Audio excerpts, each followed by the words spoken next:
Hi everyone, and welcome once again to TDL Live. That's the digital lifestyle, and it's live, and I'll prove it to you 8:58 p.m. Eastern Time on Monday. This is Adam Ford. Hello. How would I know the time if we weren't live? I can't imagine. Let's get right to the news, shall we? Let's do it. Before we do get to the news, though, I do want to point out one thing. Those of you who have watched the show for a long time know that frequently we go to Gary Seifert, host of Gary's Garage. Yep. Gary will not be joining us this evening. We're working out some technical issues, so it might be a while before Gary is back on TDL Live. But it might not be. We'll see. We'll see how long it takes to get everything ironed out. Okay, now then, let's get to the news, because we've got 2 pages of it. There's a lot going on. Some nights we have like 5 or 6. Yeah. But that's bigger font. Okay. It's like 72. So let's start with this news from Adobe and then the non-news from Adobe. Basically, Adobe came out and said that, yes, we're going to make Flash for the iPhone. Absolutely. Good. We're working on it. Here it comes. Yep. And then Adobe said, well, hold on. It's a little more difficult than we thought it was. What's the problem? It's going to take a little bit longer. I don't buy it. We didn't really mean it was coming so soon. Well, apparently the problem is, if you believe, like, I think there was a story in Business Week about this, it's the old thing where Adobe and Apple don't always get along. And apparently, Adobe needs access to more than the standard iPhone SDK to make Flash a reality, because it uses some hooks that does not allow you to use. Apple apparently is not so thrilled to give them that extra information. That I buy, yes. You buy it now? That I buy. That's what I do. Now I'm on board. I tell you the story until it gets to the point where you buy it. You spin doctor, you. I know we're kind of biased because our channel is in Flash and we want to be on the iPhone. Yeah. Let's hit it one more time. Do you think it's a necessity? Do you think it sells more phones? Do you think it relieves people of a grievance with the phone? I think that for those people who are concerned with Steve's, truthfulness of the internet in your pocket, those who are skeptical of that need the Flash validation, but there's probably like 5 people out there that applies to. So I don't know. I think that it does sell more phones.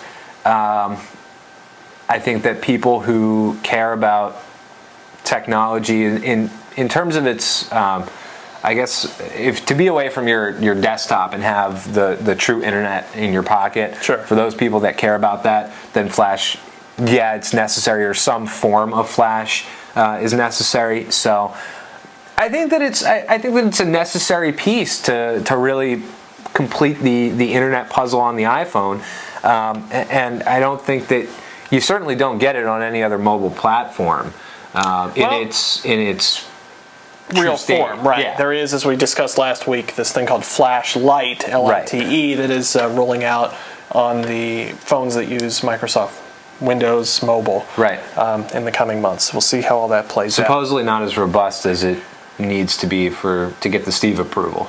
Exactly. So join me, if you will, in the time machine, quite literally. It wasn't that good. As we go back to our coverage of the Macworld announcements. Yep. You remember that? Oh, I remember it like it was. Well, we can't do that whole thing. We don't have the budget for the whole effect. But the announcement about Time Machine, more specifically Time Capsule. Yes. And the fact that basically this is an Airport Extreme with a built-in drive, allows you to wirelessly back up. And some people were frustrated, nay, angry, that you could not do the same thing with a current Airport Extreme and an attached USB drive. This week, Apple has addressed that, but maybe not officially, with a new update to the software that allows Time Machine to work with an Airport Extreme and a USB drive. You're a little skeptical as to whether it's really going to be supported, though. Yeah, I don't think it's going to be officially supported. I don't think that you can bring your backup woes to the Genius Bar if you've taken a USB 2 hard drive and connected it to your Airport Extreme. Interesting to note that it's a firmware update to the Airport Extreme as well. There's a firmware update as well as a software update on the Mac. So I don't know. I mean, I think it's great. I think the whole thing is great. I'm certainly going to use it. I know I'm using it at my own risk. It's not an advertised feature, and as they say, if it's not on the website, it doesn't exist. Supported. Right, it doesn't exist, basically. So I'm certainly going to check it out, but it's rough on the. It seems to be rough on the hard drive. The whole time machine thing seems to be rough on the hard drive. It's constantly spinning up and spinning down. So I don't know. Maybe that's an issue. Well, I think you bring up a valid point, though, because at the Genius Bar, they're really only there to troubleshoot Apple hardware and software. Right. And if you're using an Airport Extreme to back up, you have to have something third party. Apple doesn't make hard drives. You know? So if you have a USB drive attached to your Airport Extreme, they're probably going to say, well, I don't know. Good luck. Get a time machine. Get a time capsule. Yeah, it's probably. I mean, it'll be interesting to see how this catches on, whether or not it cannibalizes the time capsule. People are like, well, to spend $200 on this thing, or I could get a $100 drive and just plug it in. We'll see what happens with it. I don't know. It's time for the lawsuit of the week. Lawsuit of the week. A new feature, but there's always one every week. For as long as it's not us. And fingers crossed. This week it's a time machine lawsuit. I understand that according to iPod NN, they had some of the details. There's a company called Mirror World. Yes. Which sounds like somewhere you'd go when you're decorating your house. Come on down to Mirror World. We've got big mirrors, little mirrors. Nothing else to do on a Saturday. But apparently they also have intellectual property too. They do. They have intellectual property indeed. They basically have a patent on like a chronological file structure sort of thing, which, I mean, maybe the best way to think of it is if you think of how Time Machine works. Yeah, pretty much. So they're suing Apple because Apple has supposedly copied their and had known about it. I can't imagine that they would do such a thing. Come on now. Where I take issue with it, fine, you have this great idea. Cool, it's going to be a chronological file structure, but if you're not doing anything with it and you're just sitting on a patent, right? Come on now, give me a break. I don't know. It gets to the whole concept of patent reform and this idea that you can patent anything. You don't have to actually make it.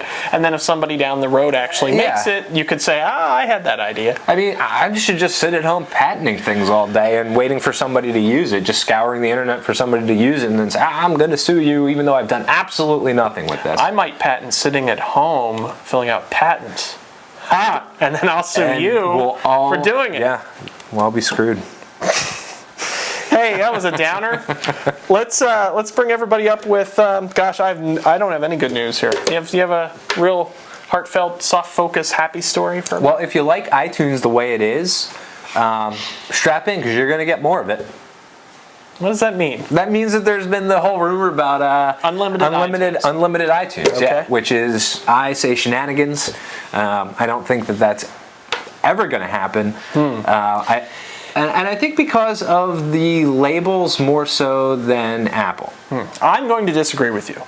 I'll give you the thumbnail of my argument, although those of you watching at home can read the argument in its entirety in the blog about my post. And where would I find that? Oh, that would be thedigital-lifestyle.tv/blog. Okay. You can check that out. Now, here's my point. For me, it comes down, it's a simple numbers game. Okay. You look at the number of songs Apple has sold, about 4 billion. Okay. You look at the number of iPods Apple has sold, it's about 250 million, as I understand. It's just over 100 million. Let's say 100 million. Okay. Is that fine? You with me so far? Fine. So that means if you take 4 billion and divide that by 100 million, and for those of you at home, you can just cross off the zeros. Remember that old trick? You don't have to actually do it. It turns out, I'll save you the trouble. Okay. It turns out it's about 26 songs per iPod sold. Okay. So that means on average, the iTunes Music Store is generating $26 per iPod in music sales. So why not say to the labels, well, look, you're only making $26 or their portion of $26 now. We're going to give you $100 or their portion of $100 with every iPod sale and let people use the music as much as they want. Because I think that the major labels are too greedy and say, well, my share is bigger than his share. Why should he now get the same share that I'm going to get? I don't think that the labels are down with that. I think they're going to say, we have the best music, and we want all the revenue that we possibly can get from the best music, and not have to really share it with anybody. And I don't see them doing it. I don't. But what if all the money went into a big pot? Imagine, if you will, a big kettle. And all the money went into the kettle. And then at the end of the year, they actually looked and saw what songs were listened to, what songs were downloaded, and divvied it up. And then, while you ponder that, think about TV shows. You've got Hulu now, HULU.com, if you haven't checked that out yet. Basically, online, you're seeing full-length TV shows. From CBS and NBC currently. NBC and Fox currently. Some of the other studios are supposed to be on board shortly. But you see them for free, and it's ad-supported. I don't think people are busting through doors to purchase episodes of television on iTunes.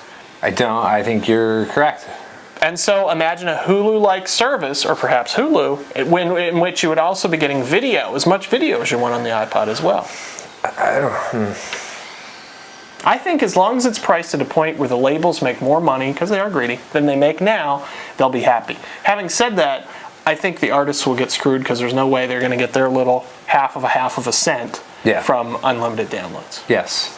I agree with that. I think, you know what?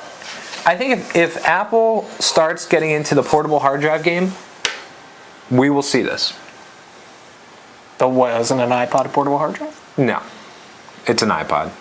Let's not blur the lines. It's an iPod. Anybody who's using it as a hard drive to back up all your stuff, stop. Just stop. It's the drive that's in the MacBook Air. What? Exactly. Okay, let's move on then. Let's stop. No, but seriously, if you go to an unlimited music subscription, people are going to download everything. The floodgates will open. People will say, this is free. I don't care if I ever listen to it. I will download the entire album. I'll listen to a few songs once. They're going to fill up hard drives. We get back to this digital footprint sort of thing, where people are just consuming tons and tons of data. I think that you're gonna have to put it somewhere. I mean, I don't know if people start just deleting it. Oh, I don't listen to this, so I'll delete it and make room. Or if the people are gonna buy hard drives, but they're gonna buy bigger iPods.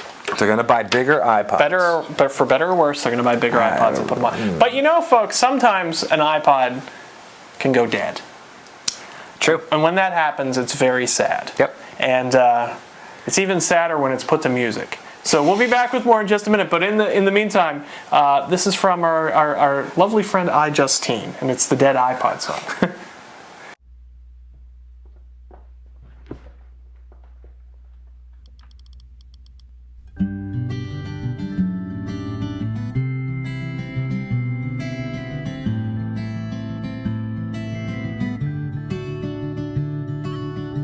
Within every electronic device, there lies a seed, dormant and waiting to be released somewhere between 18 months and 2 years. It will sprout and begin to choke the life out. And if you've got an iPod, you know exactly what we're talking about. You press the power button, and what happened was nothing. iTunes won't even see it. Now you wish you warranted it. The doom seed has germinated. Your iPod shall not be resuscitated.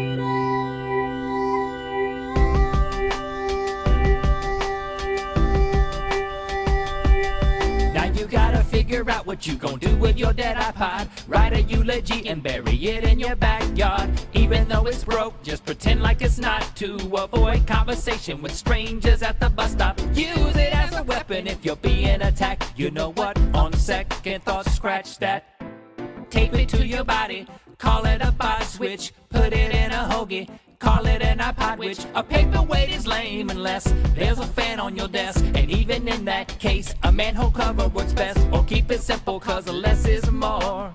Put it in a shoebox in the back of a drawer. Then 50 years from today, your grandkids will find it and say, you listen to music on this? You mean when you were a kid, you didn't have music uploaded directly to your brain? And you'll say, no, we just had iPods.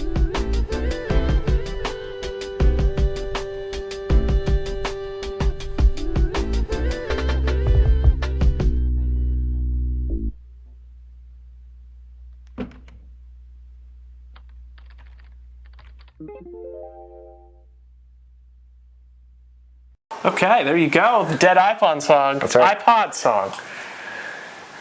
Here on TDL Live. That was not live. A classic. We have a new software announcement for you. If you enjoy Adobe Photoshop, and who doesn't? Who doesn't? Come on. Photoshop CS, a little pricey, CS3. Little pricey. It's, I believe the kids are saying it costs some coin. Some bank. Bank. I'm always one step behind. Anyhow, Adobe today releasing, at long last, this has been gone from the Mac for a little while, it's Photoshop Elements 6 for Mac OS X. When you only need a little bit. When you only need a little bit, or when you need ridiculous features, which include the ability to create the best group shot from a series of pictures. Now here's how this is sold on the website, if you go to Adobe. Let's say you have two kids, and you want to take a picture of those two kids. But gosh darn it, you just can't get those two kids to smile and look at the camera in the same shot. In one shot, the one kid smiles, but the other one's looking the other way. And in another shot, the other kid's smiling, but the other one's looking the other way. I know what happened when I was a kid. You got slapped upside the head until you both looked at the camera. But now you're supposed to take the time, import the pictures, select magic group shot, and pick the person from each shot, and then put them together. Absurd. It should be a constant reminder when you get older that you couldn't sit still and follow directions. And now need to make up for it. That's what it should be. I'm told you also can make pictures of black and white. And you can adjust color. It's a long-awaited feature. You can adjust color I bet levels. next thing they're going to say you can get sepia tone. Well, that's probably a plug-in pack. But they also have the quick selection tool, which is exactly the same thing as the Smart Lasso in CS3. Okay. For all those times when you take, their example is a picture of flowers, and we want to change the color of one flower. Who wouldn't? You can do that now. I mean, are people really doing this with photos? No. I mean, are people just, taking their vacation photos? Oh, I wish the roses were blue. No, nobody's doing this. This is a ridiculous product. We're going to try to review it for you soon. By the way, $89.99 is the price point. And it's cheap. Great. It's incidentally, it's $89.99 more than iPhoto, which admittedly does not do best group shot. Doesn't do the best group shot. But you can change colors and make black and white. Interesting little footnote in the requirements, though. It says it requires a G4 or G5 or multi-core Intel chip. Now, what does that leave out? It's a trivia question. Go ahead and click in. Yes, iPhone.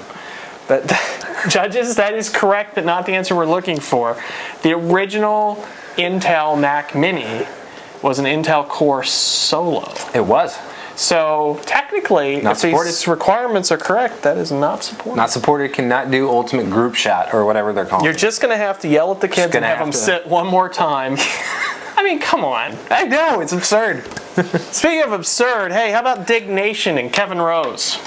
I didn't catch it. I don't know. Well, in this week's episode of Dig Nation, which frankly is a show in which two gentlemen tell you about technology, except they sit down. We stand up. We don't have beverages. And we don't have beverages. We don't. And we're not on a sofa. But anyhow, Kevin Rose and his pal Alex. It's a family show. I have nothing to say about Alex. But in this week's show, Kevin Rose made some startling predictions about the 3G iPhone. What did he say? Well, after a great amount of setup, that perhaps will make the show get dug on that little site Dig that Kevin also runs. Right. His prediction for the 3G iPhone: video conferencing. Video conferencing. Okay. Now, who here, show of hands, who here has maybe heard of that as a possibility before? I think I have. Yes, you have. Yes. Come on now. I'm pretty sure that I have. Dignation. The wrong. Kevin Rose is not Nostradamus. He does not know. He's like, oh, there's going to be a camera on each side. Thanks. Thanks for the heads up, Kevin. Oh, my. You know what else? You know what else frags my drive? Oh, my. That's my new saying. You know what else frags my drive? What's that? I mocked you a little bit during the whole Superbad thing. I thought you were taking it to an extreme. It's like, okay, we get it. Superbad is available only for rent. You can't purchase it. I'm sure this is an anomaly. Well, So on week 7, you're coming on board. me being the macho guy that I am, I decided I wanted to rent a new release. Okay. And that new release would be Enchanted. And I don't mind saying that. I'm not familiar with that Enchanted. title. It's a lovely fairy tale movie from around the Christmas time. So I go on the iTunes store, and it's the opposite of your situation. I cannot rent it, but I can buy it. But you can. But you don't know that you really want it that I need to see it. Yeah. So I'm going to make my Confusing. first trek to the Red Box, if you're familiar. The Red Boxes, which are at several McDonald's and grocery stores, and basically it's $1 to rent a DVD, and you can go online and rent it ahead of time. So when you get there, it's on That's hold cool. for See, you. I didn't know about that. I'm gonna have to check this out a little closer.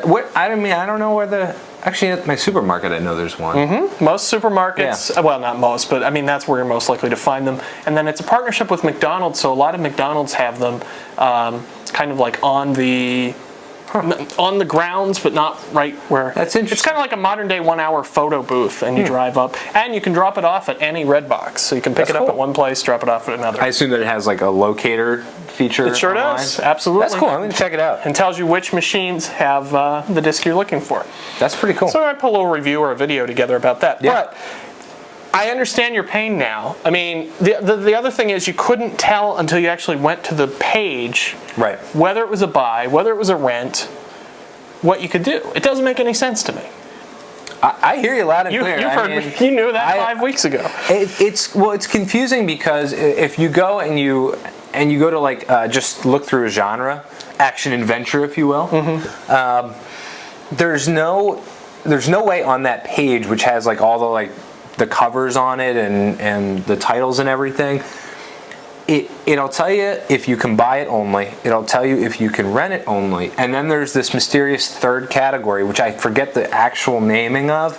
But it's some cryptic way of saying you have to click on me in order to tell that you can buy and rent it. Right. So only through experience do I know that when it says that means I can buy or rent it. But who really wants that much option in Kickboxer 4? I mean, I don't know that anybody's. I don't think there's a lot of people out there like I must be able to rent and buy Kickboxer 4, but new release such as Superbad, you know. Yeah, well, I understand. I understand what you you're do saying. now. I do. Before it was just It's very confusing. This vague concept. I couldn't really get grounded in the reality of it. Maybe you'll mention something about this on the blog. Yes, I will. I will have a blog post about the confusing movie store now.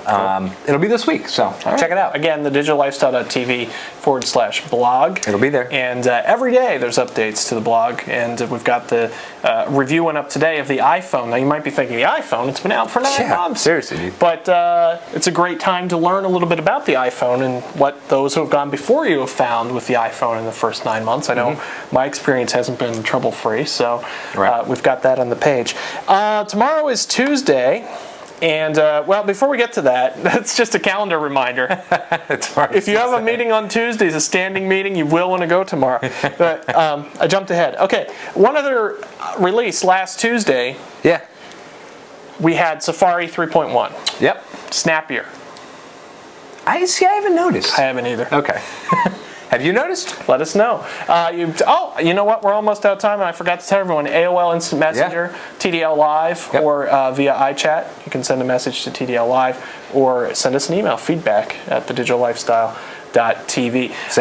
So Safari 3.1, I have it on one computer, do not have it on another one. Not seeing a whole lot of difference, to be honest with you. I didn't even know that I had it, to be honest. I knew that 3.1 was out. I had to actually go and check. First I ran a software update and I didn't get anything, and I'm like, oh, I guess I have it. So I fired it up and checked, and I in fact was running it. I didn't have a clue. I had no idea. Well, you have to restart though to actually have it kick in, is what I found, because you can install it, and in Safari it'll say 3.1, so maybe that's you just did the installation, didn't know it. But until you actually do a restart, it doesn't. Shouldn't it then require a restart? Yeah, it should. But it doesn't. I forget why. I think because I had Safari open. I was using Safari. It made you quit Safari before it made me quit, but it did not restart. But you have to restart. I don't know. We didn't rehearse this part. I don't know why it didn't do it, but I had to manually do the restart. Be sure it requires a restart? Yes, absolutely. And those of you who have done it know this. Email in, support me here. Well, maybe I'll restart. Now, there's a little bit of a controversy regarding this Safari update because on the Windows side, folks who have iTunes installed got a message that came up and said, hey, there's new software you need to install for your computer, and it was actually Safari. And so some people are saying, is this just fighting fire with fire? Are people with PCs used to this? Or is this, Apple doing evil? I don't think people with PCs are used to anything other than Internet Explorer. But in terms of a sneaky software update that tries to put a different, I mean, obviously you don't need Safari for iTunes to run. Right. They're trying to get market share with Safari. Yeah, no, I think so. And why not use Safari? I mean, I don't know. Why use it though at the same time? Well, I know that on the Windows side you do not have the pop-up blocker, which is a significant feature. Are you disagreeing with me on that? You don't? I am told that is not true. Because I've used Safari on Windows and I don't notice pop-ups. Well, I'll double check. That's what Ed the intern told me before we came up. Yeah. Did you know we had an intern? I didn't. His name's Ed. Awesome. Okay, here we go. Tomorrow's Tuesday. Generally Tuesday, actually every Tuesday this year so far, Apple has released a new product or a software update or a product update the whole year, and we're almost at the end of March. I'm not going to go back through all of them. Safari 3.1 was last Tuesday's, which brings us to tomorrow. Predictions, I say iMac. I'd love to see that, to be quite honest. I would love to see, what do you think, just like a speed boost? Mm-hmm. Yeah, I'd love to see that. That'd be cool. Speed boost, probably 2 gigs of RAM standard across the board. Yeah. Slightly better video card. Seems like you normally get a little bit of a video card bump, at least on the high end. Mm-hmm. Maybe there'll be a better option. So it's nice that we're on, it's good and bad. We're on Monday nights, so we can make the prediction. Right. Or on Tuesdays, we'd have to do all the research on the new thing and all that. This gives us a whole week that we don't have to. That's right. We don't have to be on the cutting edge. No, I think that would be cool. I think that it's probably due sometime. Well, that's an astounding statement. Yeah, well, right. It's due sometime. Our friends over at Mac Rumors, they do their buyer's guide for different products, and the iMac, according to their guide, is overdue. And they say don't buy right now because we are due. I have to tell you, I think it's been the last 3 Tuesdays, though, that different websites have said, oh, this Tuesday there's going to be iMacs. This Tuesday. But this is the first time that we have said it. Right. We only say it when it's going to happen. When it's absolutely going to happen. Absolutely. Without a doubt. Absolutely. I'll tell you what, if it does not happen next week, I will give away an iTunes gift card on this show. There you have it, folks. It's been said. I might do it even if it does happen. It's documented. Either way, you never know. So don't forget, please check us out. Check out the blog. Of course, thedigital-lifestyle.tv. A lot of people don't watch us live. They watch us on Rever and some of the other sites out there. So check out the site. The blog is new. You'll see more video clips there, as well as those things with words, text entries, articles. I believe that's what posts. There you go. The kids call them posts. Product reviews, all the good stuff that we have here in video form is there in written form and video as well. So I think that's going to do it. So we're saying new iMacs. Anything else? Maybe Mac Mini? That's also due. Maybe a continued climb in stock price. Let's hope, huh? Let's hope. Just hit 140 today. Yeah, and, just shy of 140. 139.53. So we're headed back up. We're headed back up. And I know 2 people that couldn't be happier. All right, we'll see you next week, everybody. I need a little tagline at the end. And back up. Bye, everybody. Bye.